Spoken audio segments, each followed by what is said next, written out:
Gisaysay ni Pablo ang iyang buluhatun. Gawa Kapitulo 26 versikulo 19 hanggang 32. Busa, Haring Agripa, gituman ko ang pananawon nga gipakita kanako gikan sa langit.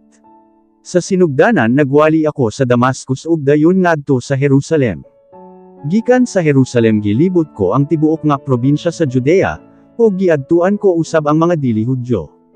Giwalihan ko sila nga kinahanglan sila nga maghinulsol sa ilang mga sala ug muduol sa Dios, ug ipakita nila pinaagi sa ilang mga binuhatan nga tinuod gayud nga sila naghinulsol. Mao kini ang hinungdan nga gidakop ako sa mga Hudyo didto sa templo ug naninguha gayud sila sa pagpatay kanako. Apan gitabangan ako sa Dios hangtod karong adlaw.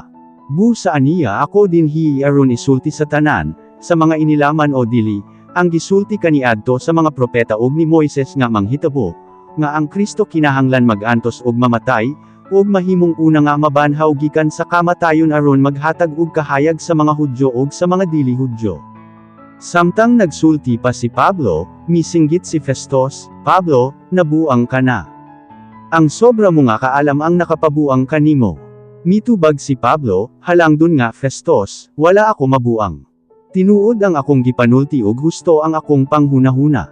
Kining mga panghitabo na hibaloan ni Haring Agripa. Busa wala ako mahadlok sa pagsulti kanya. Nasiguro ko gayud nga kining tanan na hibaloan na niya, tungod kay kini wala mahitabo sa tago." Haring Agripa, nagatuo ka ba sa mga ginaingon sa mga propeta? Nasayod ako nga nagatuo ka. Mitubag si Agripa, tingali naghunahuna ka nga madali-dali mo ako nga mahimong Kristohanon. Mitubag si Pablo, sa madali man o madugay, ang akong pag-ampo sa Diyos nga dili lamang ikaw kondili ang tanan usab nga naminaw kanako karon mahimong Kristohanon sama kanako, gawas lang ni ining akong pagkapriso.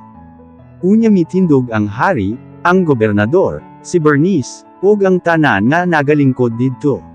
Sa dihang nanggawas sila, nag-ingnanay sila, walay nahimo nga daotan kining tawhana nga angay hukman nga patyon o prisohon. Miingon si Agripa kang Festos, kon wala lang unte siya mo apilar sa emperador, pwede na unte siyang buhian.